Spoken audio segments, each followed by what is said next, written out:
À 15 ans à peine, elle est déjà l'auteure de 13 œuvres littéraires, dont 2 publiées en décembre 2020. Lorsque Esli se met à l'écriture, son intention est pourtant d'embrasser une carrière de cinéaste. Mais les choses prennent tout naturellement une autre tournure. Je l'ai montré à mes camarades élèves qui appréciaient même cela. Ils m'ont même demandé de publier, de les mettre à l'œuvre. Mais bon, je ne voyais pas la valeur de tout ça. Mais comme mon père l'a appris, il a décidé de le faire lui-même. Et cela m'a rendu vraiment fière de moi. En classe de première, la jeune écrivaine fait la fierté de son école, à commencer par son directeur. Là, je suis venue dédicacer les œuvres littéraires de mon directeur. C'est ça. Directeur qui était professeur avant. Oui, monsieur. Ah, avec plaisir. Je pense que c'est un sentiment de joie.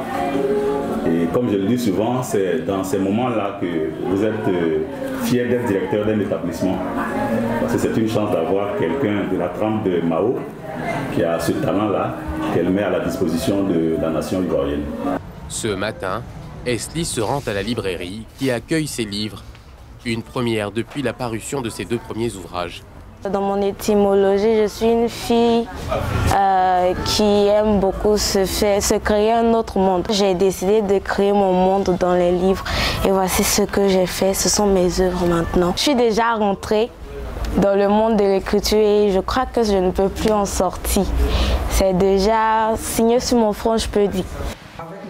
Ici, dans la commune de la Riviera, Bernard organise des ateliers de lecture suivis de débats pour enfants. L'occasion aussi de promouvoir les œuvres d'auteurs et d'autrices.